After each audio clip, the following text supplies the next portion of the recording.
Lesson number one, my country people, Dr. Waiting. Listen, whether or not you accept my country people is a force to reckon with. Me, I agree. He's an enemy that is strong.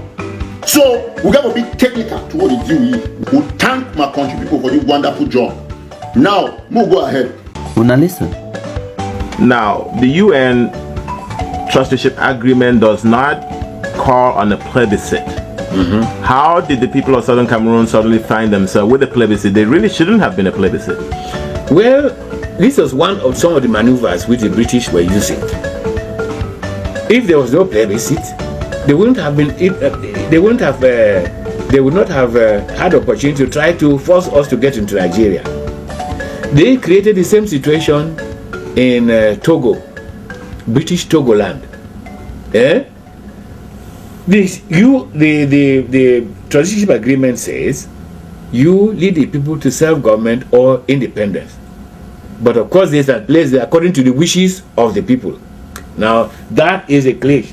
They say they must get the people to demonstrate their wish. So, they ask United Nations, come and ask what is the wishes of the people. And our own, we provoked it ourselves. Because Dr. Ndeli, who led us out of Nigeria to come and create our own country, was tuned by his wife, who was a Nigerian, to make a U-turn and say, no, we should get back to Nigeria. This is the influence of a wife. Ndeli now was there now against our continued existence without Nigeria. And yet he is the one who organized to break us out of Nigeria. So this conflict as to where we should be became an issue, and the British cashed on it. There are people who want to go back to Nigeria, and the others who said they want to be independent. But then they invented, in 1958, their statement to the United Nations was that Southern Cameroon was ripe for independence.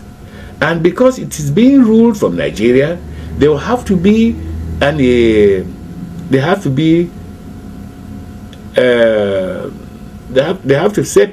make the people decide whether they wanted this independence with Nigeria or away from Nigeria. This was a document sent by the British in June 1958. But once they saw that in 1959, there was a special session of the United Nations for Cameroon. I led the student delegation from London. My other delegate was Professor Nomangu.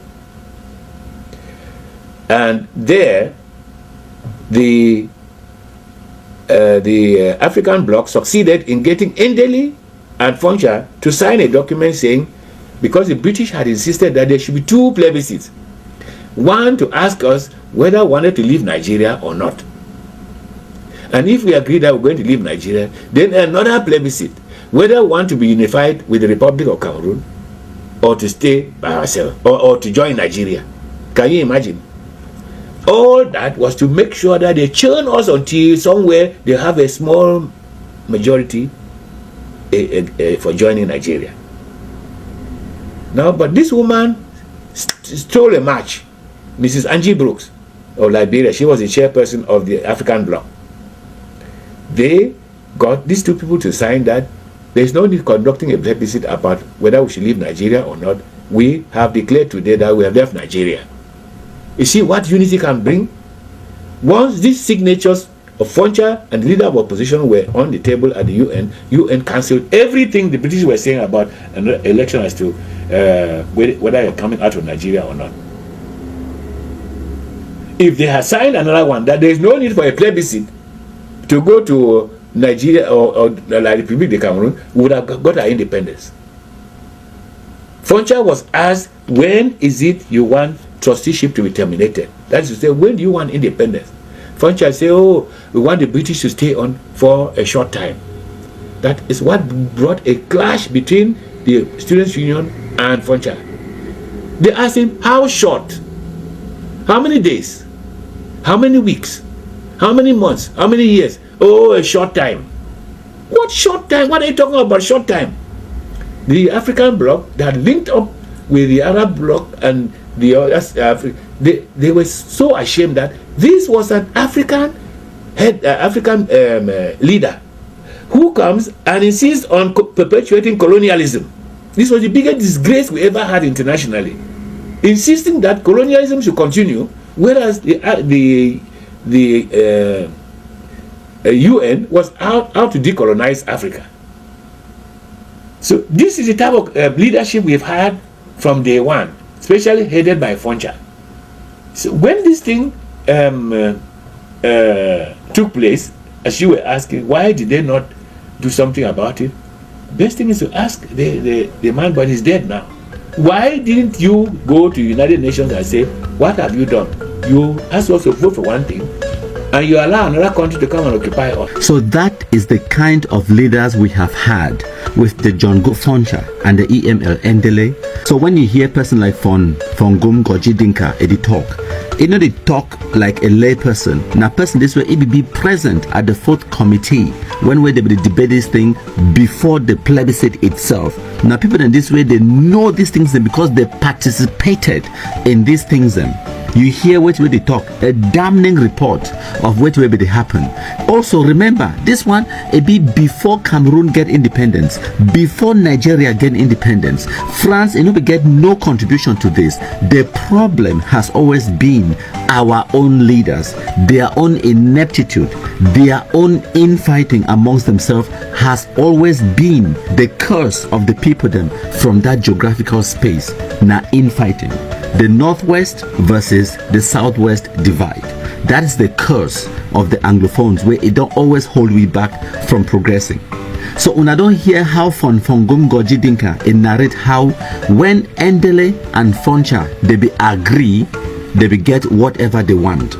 So now your own assessment that say you see what unity can bring when Ndele and Foncha they be agree, say listen, we don't need a plebiscite. We don't already agree from today, say the territory it go separate from Nigeria. End of discussion. The British grant their wishes. If the two of them they be agree as the opposition and the government in power, they be agree on any one item, they be get the means for convince any person in the world for give them which way they want. And the truth now say they no be fight for total and complete independence. That territory it no be get full complete sovereignty and independence because our leaders did not fight for it. Our leaders were too preoccupied fighting amongst themselves. So you also get this phenomenon where Anglophones that they lie to themselves. The modern day 1990 something SCNC 2000 and something people that they kind of lie about what will happen in the 50s, the 60s, and even in the 90s and 80s. Not tell you now one of the lies where they run the talk say na President Amadou Ahidjo be manipulate a John Go Foncha, Estimuna and Ndele na Amadou Ahidjo be do this, na Amadou Ahidjo be do that. But I don't just prove them for now. These things when we discuss them today will never even reach for time where Cameroon will be independent. No, we're still there for 1950s. You understand? So how President Amadou Ahidjo be manipulate these people then when we no be even get a country of its own? Another excuse where Anglophones they give John Go Foncha, Ndele and the rest, they give them the excuse say, no, these people they be very young, some of them been only grade 1 teachers, they no be know which way they do. First of all, that excuse it be self-defeating because you the proof the point said that territory it no be get people the way they be intellectual enough, where they be matured politically enough for be independent. That's what you're saying. So while people they be being only grade 1 teachers the biggest leaders for that territory they be being a grade 1 teachers So how then can you then want the whole world for agree for give a country a sovereignty for that kind of people then for manage them? They were not capable according to your own argument. But even that argument is a big fat lie. Now manipulation. You know why? Remember say the oldest person of these people them, these 5 key figures them, you get Estimuna, John Go Foncha, EML Ndele, Namaso Mbile, Amadou Ahidjo. These 5 people that will come off for column, you know who be the oldest and who be the youngest? Yes, think about it. The oldest one na Estimuna, the born in for 1912. After that, you get na John Go Foncha and Ndele, the born them both now for 1916. After that, you get Mbile, the born in for 1923. The youngest person na Amadu Ahijo. Of all of these people them, the youngest person where he been at the most inexperienced na Amadu Ahijo. Now the same Amadu Ahijo, this way when I want tell we say by 1961 when where the union it happened, now he don't turn now he manipulate people the way he be 8 years younger than them. He be 8 years younger than Foncha and Endele, 12 years younger than Estimuna. But you want we for believe say now that young man Amadu Ahijo he be the manipulate Estimuna, manipulate Foncha, manipulate Endele, manipulate Mbile, manipulate all man for Anglophone Cameroon. That's just a lie, unconscionable lies where Anglophones they don't tell themselves and their people. And the sad reality now say Anglophones they don't internalize those lies and they start to believe their own lies. Amadu Ahijo no be manipulate no Anglophones. It no be manipulate Estimuna, John Foncha, Endele or Mbile or any person. These people were not capable of running their own affairs. These people were so inept, so incompetent because they were focused on fighting each other, not fighting for the general good of their people. That is the biggest handicap where they get them. And we need to also understand, say, Amadu Ahijo, he be the president of Cameroon at the age of 36.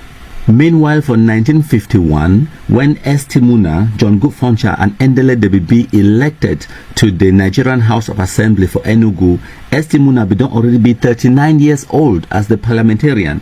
John Foncha and Endele be 35 years old. Time where they elect them for 1951, send them to the Eastern House of Representatives for Enugu. They don't already be over the age of 35 years old. Amadu Ahijo, he become president of a sovereign nation at the age of 36. Now from 1951 to 1961, when the former British Southern Cameroons finally gained independence and joined French Cameroon, Estimuna was 49 years old by 1961. Endele and Foncha, they be 45 years old, whereas Amadu Ahijo, he be only be 37 years old at the time of the union. Endele and Estimuna, they hold positions in cabinet, appointed ministers them in the Eastern House of Assembly from 1952 to 1954. These people them, no be people the way you forfeit take them lightly. Endele be being a medical doctor, you understand? And just imagine the 10 years between 1951 to 1961 when the Endele them, the Foncha and the Estimuna, they go from being elected to the Eastern House of Representatives to 1961 plebiscite. Now 10-year period. In those 10 years, even if you be a novice, even if you be at the primary school level of understanding of something where you just know how to read and write, let's say we talk about politics, you don't get 10 years. In that 10 years, you've often studied for 5 years for qualify for get your ordinary level for that subject. Another 2 years you will get advanced level, and another 3 years on top of that you will get a university degree level for understanding of that subject. So these people, they will play politics for more than 10 years by the time they become independent. Therefore don't be at degree level by 1961. So for tell me say they don't even know what way they do, that's just a big fat lie. They don't get 10 years of experience in politics. They understand everything when they go on in Nigeria, in Cameroon, in the southern Cameroons especially, and they knew what they were doing. They were just too incompetent, too inept, and the biggest problem where if they face them, now their own infighting. Once again, I thank you. If you don't watch this presentation this far, I hope so you don't learn something new. I beg you, and the only thing this way at the request of you, so make you share the presentation so make another person to get the message where at the game for una.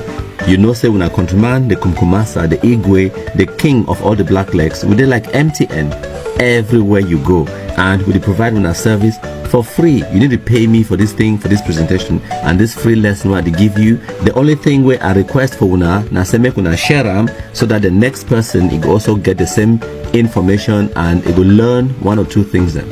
Thank una plenty.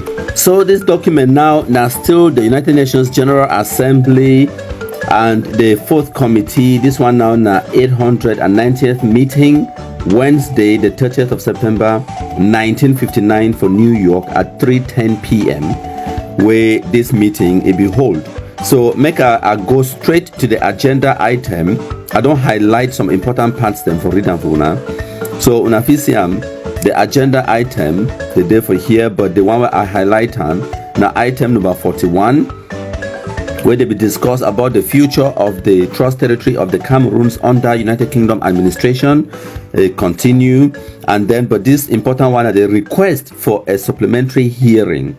So remember earlier I be telling us say Pa Mbile a be request for appear for this fourth committee for discuss the future of the former British Southern Cameroons. He asked whether there were any objections to granting the hearing requested.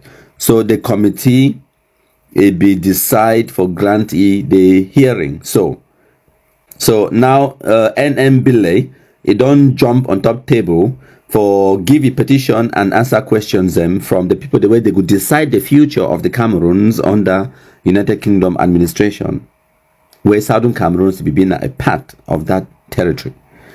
So Mr. Mbile of the KPP party said he considered it necessary to clarify his previous statements to the effect that the political atmosphere in the Southern Cameroons was at present unfavorable for the organization of a plebiscite.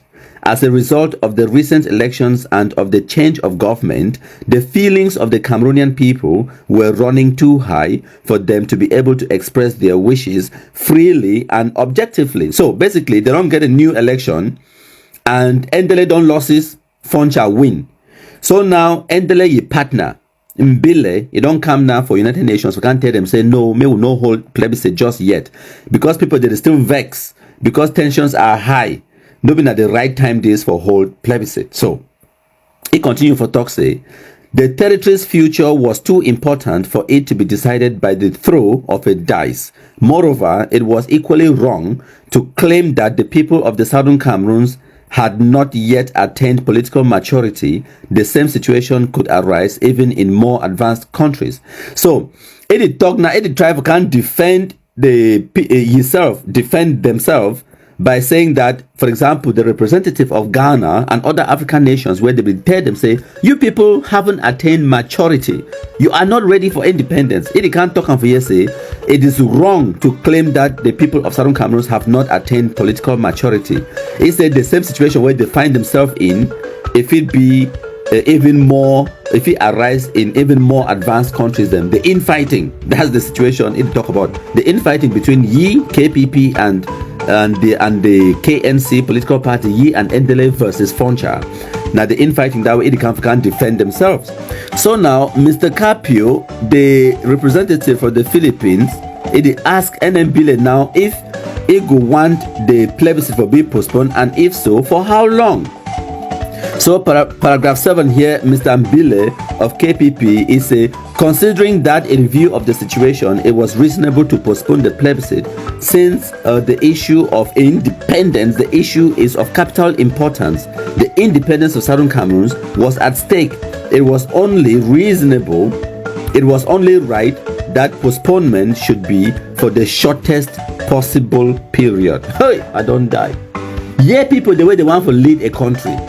He say, why people they don't be ready for vote for the plebiscite, may they postpone them. Then they ask you say, okay, if we consider for postpone the plebiscite now, for how long?